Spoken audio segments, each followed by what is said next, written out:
Assalamualaikum warahmatullahi wabarakatuh. Di video kali ini saya akan menjelaskan analisis regresi linear berganda yang dihitung dengan cara manual dan dengan menggunakan SPSS. Langsung menuju ke pembahasan. Analisis regresi linear berganda adalah pengembangan dari analisis regresi linear sederhana di mana terdapat lebih dari satu variabel independen. Perbedaan antara analisis regresi linear berganda dengan analisis regresi linear sederhana terdapat pada variabelnya. Jika di regresi sederhana, variabel independen hanya terdiri dari satu, sedangkan di regresi berganda, variabel independen minimal harus ada dua. Jadi, dalam perhitungannya pun sedikit berbeda. Jika dalam regresi sederhana hanya menghitung uji T dan tingkat signifikansi, di regresi berganda ini ditambah lagi dengan uji F. Namun keduanya ini tetap sama tujuannya, yaitu untuk mengetahui seberapa besar pengaruh variabel independen terhadap variabel dependen. Persamaan regresi linear berganda, rumusnya Y sama dengan A ditambah B1X1 ditambah B2X2 ditambah berikutnya. Ini tergantung variabel yang akan kita analisis. Jika variabel yang digunakan, maksudnya variabel independen yang digunakan ada dua, maka hitungannya sampai B2X2. Nah, dalam keterangannya, Y itu adalah variabel dependen, A adalah konstanta, B adalah koefisien regresi variabel independen, dan X adalah variabel independen. Dasar pengambilan keputusan dalam analisis regresi linear berganda ini mengacu pada dua hal. Yang pertama, membandingkan nilai signifikansi dengan nilai probabilitas, yaitu 0,05. Jika nilai signifikansi lebih kecil dari 0,05, artinya variabel X atau independen berpengaruh terhadap variabel Y atau dependen. Jika nilai signifikansi lebih besar dari 0,05, artinya variabel X atau independen tidak berpengaruh terhadap variabel Y. Yang kedua, membandingkan nilai F hitung dengan F tabel serta nilai T hitung dengan T tabel. Sub pertama, membandingkan nilai T hitung dengan T tabel. Jika T hitung lebih besar dari T tabel, artinya ada pengaruh variabel X atau independen terhadap variabel Y atau dependen. Dan jika nilai T hitung lebih kecil dari T tabel, artinya variabel X atau independen tidak berpengaruh terhadap variabel Y atau dependen. Nah, sub yang kedua yaitu membandingkan nilai F hitung dan F tabel. Jika F hitung lebih besar dari F tabel, artinya ada pengaruh variabel X atau independen terhadap variabel Y atau dependen. Sebaliknya, jika nilai F hitung lebih kecil dari F tabel, artinya tidak ada pengaruh variabel X atau independen terhadap variabel Y atau dependen. Di sini saya sudah membuat datanya.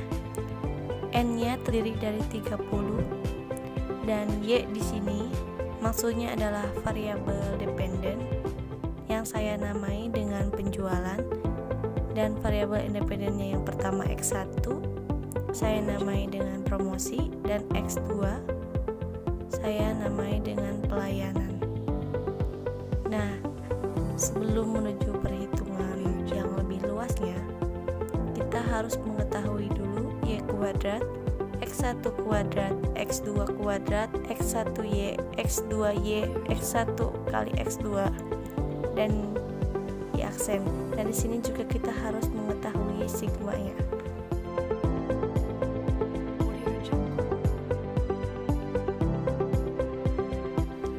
Nah, sebelum menghitung A dan B-nya, kita harus tahu dulu nilai rata-rata dari data yang tadi telah saya tampilkan. Misalnya di sini sigma x1 kuadrat. Nah, itu ada perhitungannya lagi.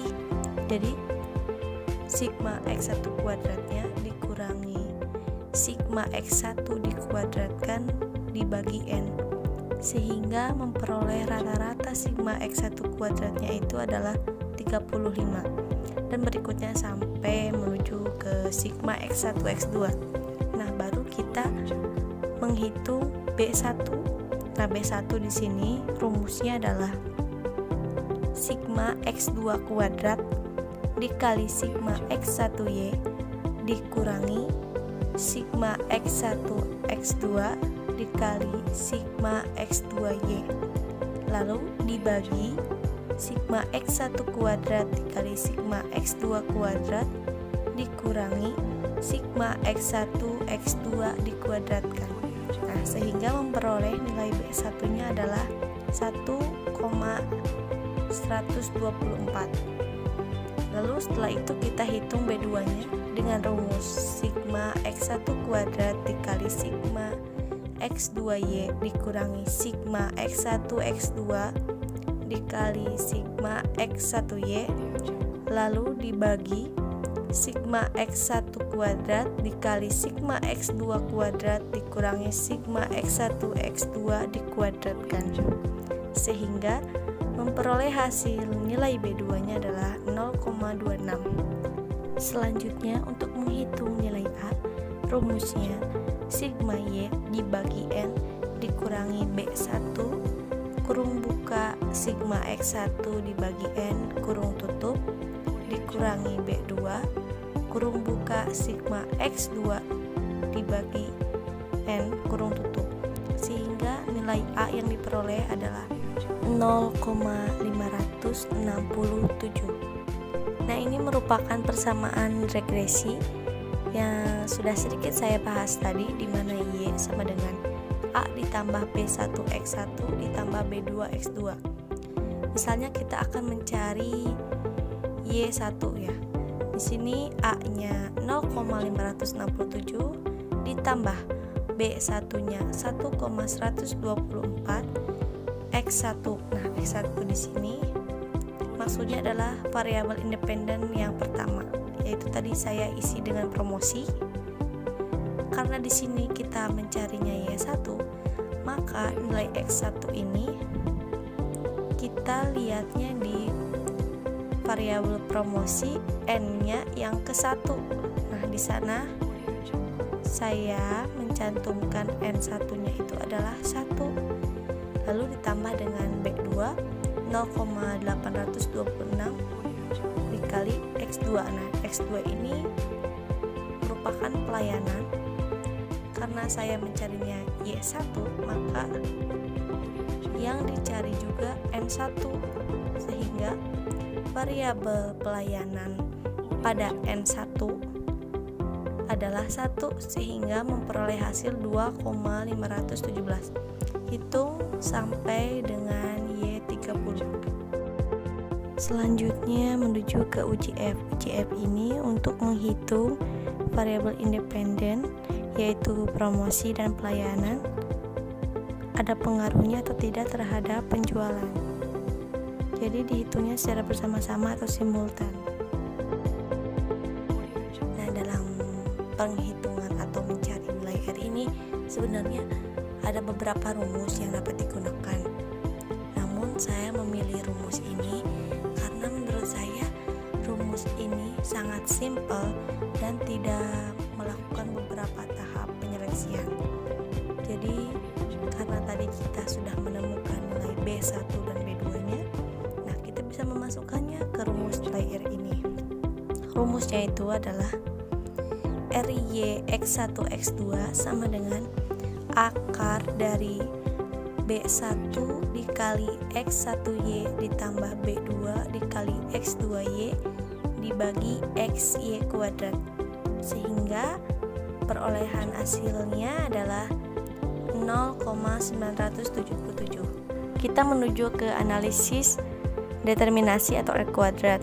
Rumusnya itu adalah TP sama dengan R kuadrat dikali 100%. Di sini saya hanya ingin mempermudah saja perhitungannya, karena 0,977 jika dikuadratkan adalah 0,954. Nah, jika kita telaah lagi di nilai R, sebelum angka 0,977 itu di atasnya ada akar dari 0,954. Jadi kita tidak perlu menghitung berbelit-belit, langsung saja kita tulis lagi akar dari 0,954 namun dikuadratkan sehingga hasilnya tetap sama. Nah, saya lupa untuk menambahkan lagi dikali 100%. Di sini jika 0,954 dikali 100%, maka hasilnya 95,4%. Nah, seperti itu. Lalu kita menuju ke menentukan nilai F-nya. Yang pertama, nilai F hitung.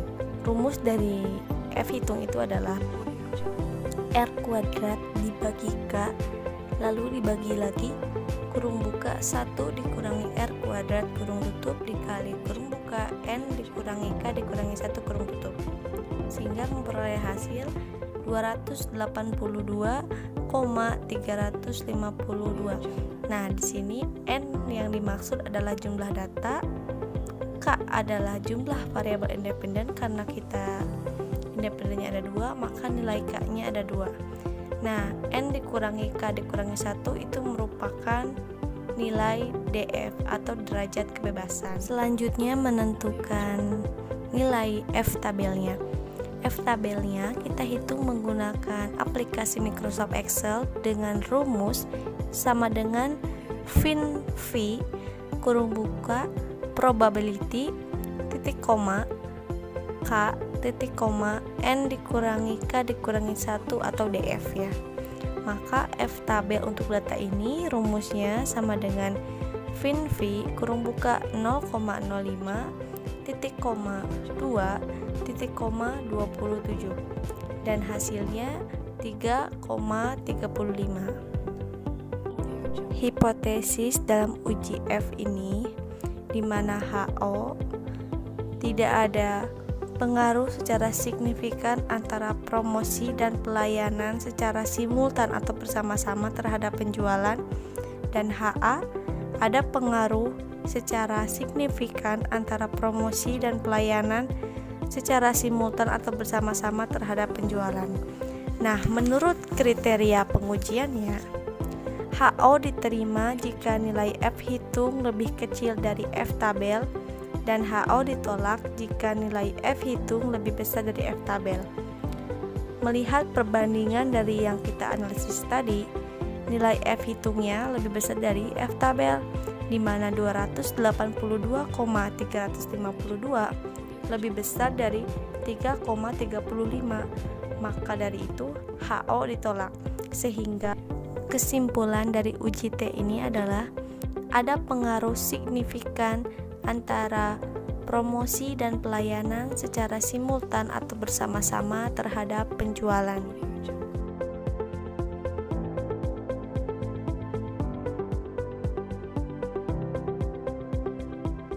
Untuk mencari T hitung itu ada 2 rumus, tinggal kita pilih saja. Yang pertama BI dibagi SBI, di mana BI adalah koefisien regresi variabel independen dan SBI adalah standar error variabel independen.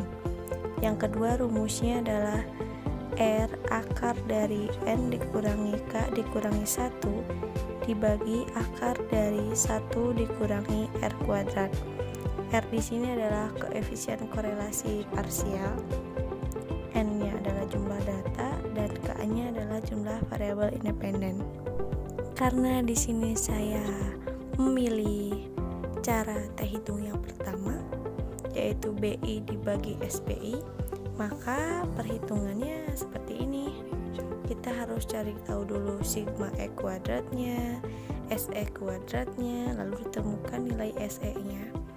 Nah, untuk mencari T hitung dengan rumus yang satunya, teman-teman bisa searching di Google atau kawan-kawannya untuk mencari rumusnya. Saya memilih yang pilihan rumus pertama karena menurut saya perhitungannya lebih simpel dan tidak berbelit-belit. Nah, maksud dari SE ini itu adalah standar errornya. Lalu untuk mencari standar error sesuai dengan variabelnya masing-masing, masih ada lagi rumusnya seperti yang saya lingkari ini. Nah, itu SBI X1 kuadrat itu maksudnya itu adalah standar error yang dikuadratkan pada variabel independen yang pertama, yaitu promosi. Jadi saya untuk mempersingkat saja penulisannya seperti itu. Lalu di bawahnya ada SBI X1, itu maksudnya adalah standar error variabel independen ya yang promosi itu. Nah, teman-teman bisa lihat sendiri saja itu rumusnya, sehingga standar error variabel promosinya itu adalah 0,089. Nah, terkadang perhitungan ini berbeda sedikit dengan penggunaan SPSS karena mungkin mengenai pembulatan angkanya. Lalu menuju ke SBI X2 kuadrat, itu merupakan standar error yang dikuadratkan variabel pelayanan. Lalu jika SBI X2 itu adalah standar error variabel pelayanan. Rumusnya pun ada di sana, sudah saya lingkari dan memperoleh hasil 0,06. Pertama kita menghitung dulu yang variabel promosinya. Di situ teh hitungnya sama dengan BI dibagi SBI, di mana nilai B untuk variabel promosi tadi atau B1-nya itu adalah 1,124 dibagi SBI tadi. Standar error untuk variabel promosi adalah 0,89 sehingga memperoleh hasil 12,8. Nah, untuk T tabelnya sama ya, baik itu promosi maupun pelayanan. Di sana kita menggunakan Microsoft Excel dengan rumus tin-v kurung buka probability titik koma n dikurangi k dikurangi 1 atau biasa disebut dengan DF. Sehingga rumus dari data ini adalah sama dengan tin-v kurung buka 0,05 titik koma 27 dan hasilnya adalah 2,51. Hipotesis dari uji T variabel promosi ini di mana HO secara parsial tidak ada pengaruh secara signifikan antara promosi terhadap penjualan, dan HA secara parsial ada pengaruh secara signifikan antara promosi terhadap penjualan. Nah, melihat dari kriteria pengujiannya, HO diterima jika nilai T hitung lebih kecil dari T tabel, dan HO ditolak jika nilai T hitung lebih besar dari T tabel. Membandingkan nilai T hitung dan T tabel dari analisis tadi, maka nilai T hitungnya lebih besar dari T tabel, di mana 12,8 lebih besar dari 2,51, maka HO ditolak. Dengan demikian dapat disimpulkan bahwa ada pengaruh secara signifikan antara promosi terhadap penjualan. Selanjutnya ke uji T variabel pelayanan. Seperti tadi, rumus T hitungnya BI dibagi SBI sehingga hasilnya 13,8, dan tadi T tabelnya sama, hasilnya 2,51. Nah, hipotesis dari uji T variabel pelayanan ini adalah di mana HO secara parsial tidak ada pengaruh secara signifikan antara pelayanan terhadap penjualan, dan HA secara parsial ada pengaruh secara signifikan antara pelayanan terhadap penjualan. Nah, melihat dari kriteria pengujiannya sama seperti tadi, HO diterima jika nilai T hitung lebih kecil dari T tabel, dan HO ditolak jika nilai T hitung lebih besar dari T tabel. Nah, membandingkan nilai yang tadi dianalisis, hasilnya nilai T hitung lebih besar dari T tabel, di mana 13,8 lebih besar dari 2,51, maka HO ditolak, sehingga memperoleh kesimpulan ada pengaruh secara signifikan antara pelayanan terhadap penjualan. Agar lebih mudah dalam menganalisisnya, maka kita gunakan aplikasi SPSS. Dalam 1 menit pun outputnya sudah ada. Buka dulu aplikasi SPSS-nya.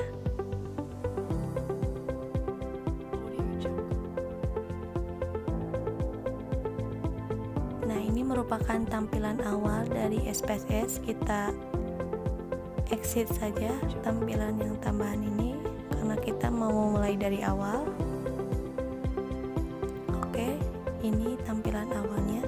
Kita berada di data view, lalu pindahkan ke variable view. Baris yang harus kita isi agar lebih mudah nanti kita membaca outputnya. Nah, yang harus diisi itu adalah kolom nama, kolom desima, dan kolom label. Kita pertama dulu ke kolom nama.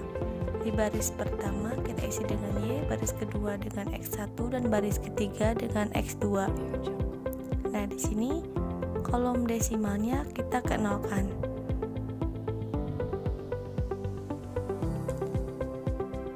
Lalu pada label di baris pertama kita isi dengan penjualan. Baris kedua kita isi dengan promosi. Baris ketiga kita isi dengan pelayanan. Nah, selanjutnya kita kembali lagi ke data view. Di sini sudah ada nama kolomnya Y, X1 dan X2. Selanjutnya kita masukkan data. Nah, di sini saya sudah siapkan di Microsoft Excel. Kita langsung blok saja. Maksudnya di sini saya agar lebih mudah ya, tidak perlu mengetik ulang lagi, jadi tinggal disalin saja. Kita blok sampai N30. Di sini saya pakainya N30 ya. Lalu kita copy dan balik lagi ke SPSS. Di kolom Y baris pertama kita klik kanan lalu paste.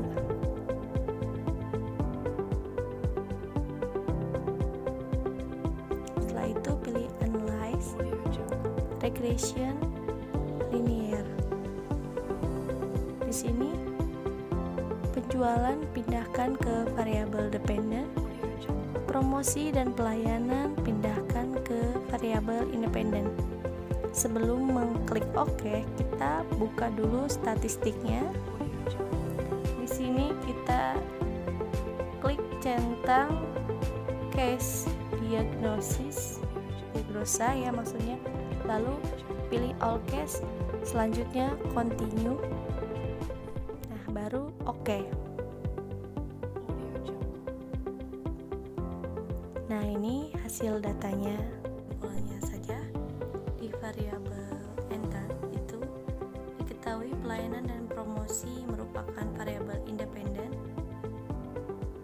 dan kita menggunakan metode enter, serta penjualan merupakan variabel dependen. Di model summary, nilai R-nya diketahui 0,977 dan nilai R square-nya 0,954. Lalu kita menuju ke ANOVA. Di ANOVA ini kita dapat mengetahui nilai DF atau derajat kebebasannya adalah 27.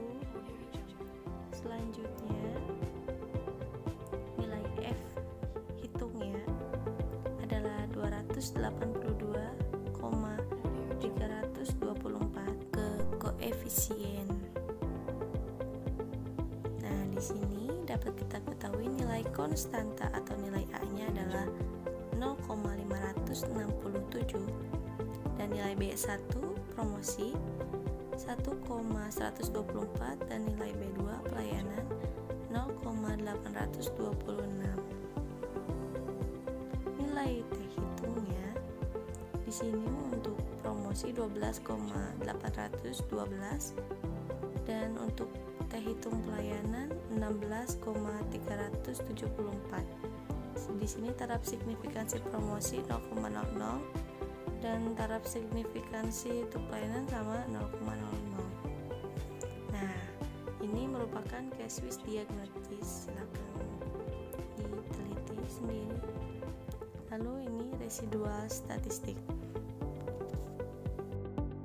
Di output tadi diperoleh kesimpulan dikarenakan nilai signifikansi dari dua variabel tersebut lebih kecil dari 0,05, di mana 0,000 lebih kecil dari 0,05, dan nilai T hitung lebih besar dari T tabel serta nilai F hitung lebih besar dari F tabel, maka dapat disimpulkan bahwa data tersebut ternyata ada pengaruh signifikan antara promosi dan pelayanan terhadap penjualan, baik secara simultan maupun parsial.